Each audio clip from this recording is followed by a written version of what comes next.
This is the Fujifilm X-H1. So this is a camera that I have a serious love-hate relationship with. On the one hand, I can't seem to part with it, but on the other hand, I love to complain about it. I just can't seem to let go of it, and every time I think about selling it, I take it out, I dust it off, take a couple of pictures, film something, and then I'm in love with it again. So I originally picked this camera up for a series of run and gun jobs. I needed a new camera system at the time, and this camera seemed to tick all the boxes on paper. And with that, I parted ways with my hard-earned cash, and I came back with the camera body, a Viltrox 1.4 33mm, the booster pack, and that came with 3 batteries. So I've shot many different things, from commercials to weddings to corporate videos and things like that. And I've taken a ton of photos with it, and it's held up really well. And I think that it's a very reasonable camera, so you can pick these up, like I say, very cheaply, and that means you can make your money back very, very quickly. We've come a long way technologically with the X-H2 series bringing in a lot of great updated features, but I think this camera still has a lot to offer, and despite its shortcomings, it still managed to find a place in my heart. And it might not shoot 10-bit video, but it is armed with Fuji's magnificent colours.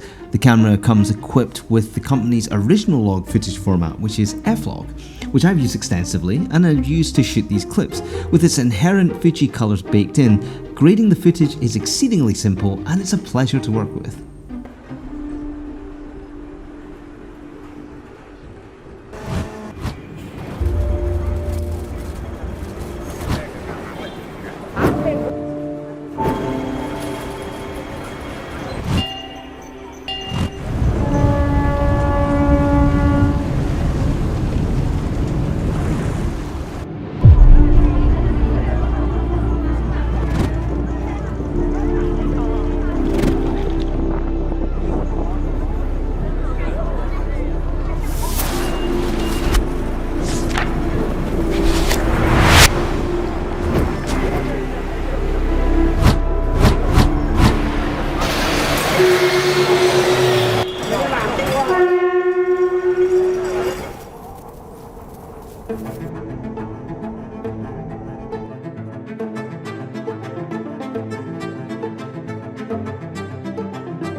I think that with the color science that you're getting from Fuji, you already have a great starting point. I pretty much shoot in F-Log all the time. Sometimes I'll switch on to Turner or Classic Chrome, but it really depends on the job and the situation. I'd say 98% of the time I'm shooting in F-Log, so I've had a lot of experience working with F-Log 1.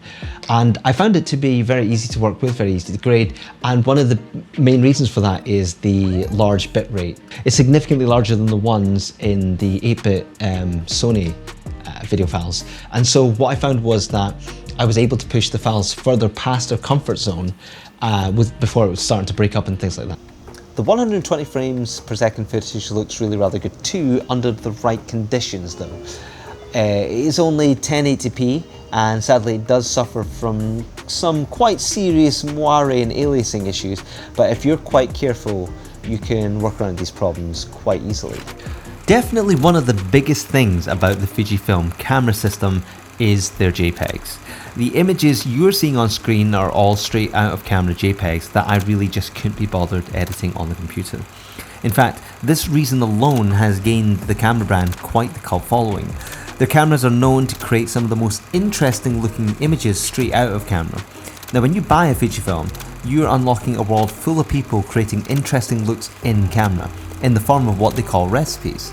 Now online there's a slew of users recreating their favourite film stock looks using in-camera settings, which you can also use by simply entering their settings into your camera. And this isn't just locked to the JPEGs either. Using the software that Fuji provides, you can also apply this look as a base for your RAW files so that you have a greater latitude to tweak the images. So Fujifilm cameras tend to be quite easy on the eyes, and I think that the X-H1 is not an exception to that rule.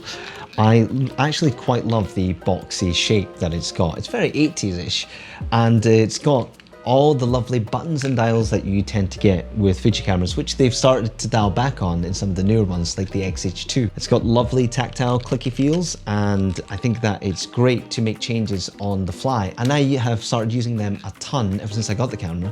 One thing that's really great about these dials is that you can actually make the changes when the camera is off. That means that if you're going from room A to B and you notice that there's like a massive lighting change, you can, very quickly change your ISO while the camera's off, and then you just pop it back on and start shooting immediately once you pop it on. So this dial right here I found extremely useful, and I use it a ton.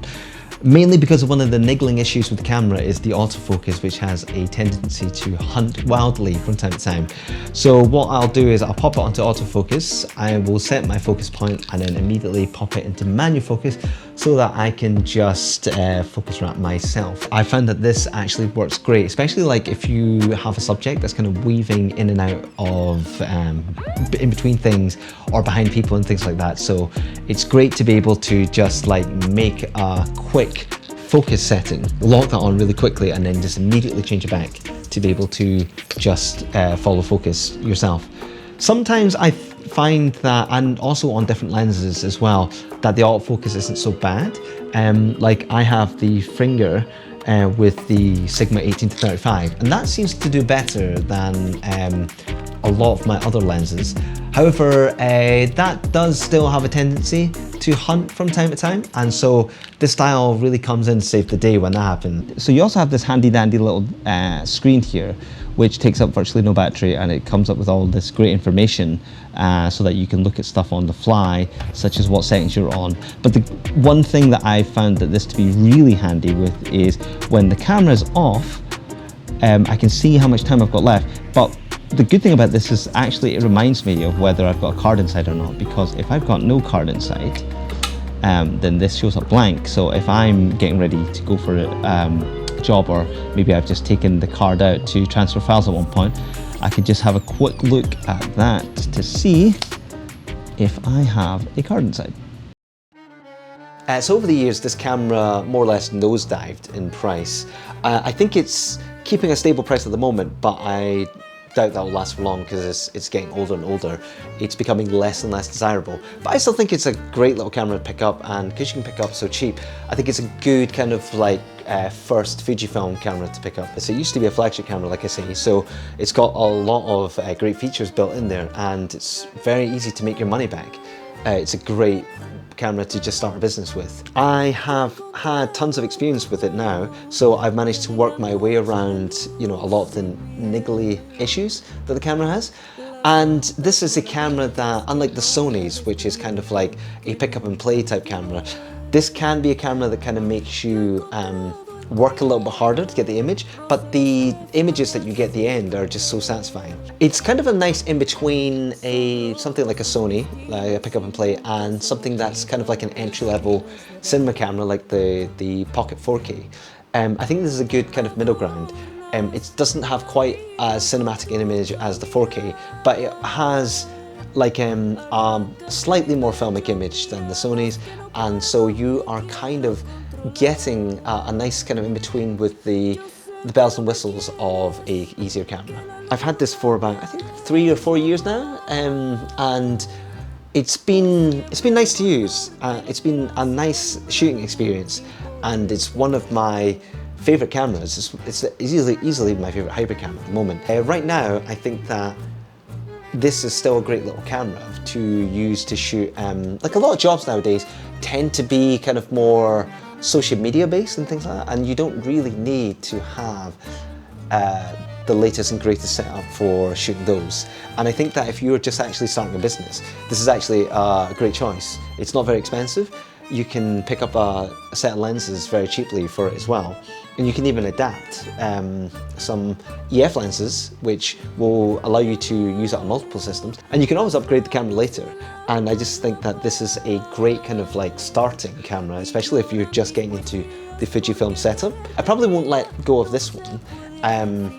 They don't really make these anymore, I don't think, so servicing them can be a bit of an issue, but I'll probably just keep using this until it dies. I thoroughly recommend this camera. Give it 2 thumbs up, and I think that if you have the opportunity, you should try one out to see whether you like it or not. I mean, I still love mine, special place in my heart. Thanks for watching the video. I hope you enjoyed watching it, and I hope that I helped in some way to help you with your purchasing decision. And if you already own the camera, I hope you enjoyed watching me waffle on about it for so long. Please do give it a thumbs up if you liked it, and please do hit the subscribe button, and maybe I will consider making more videos. Who knows? Anyways, thank you very much.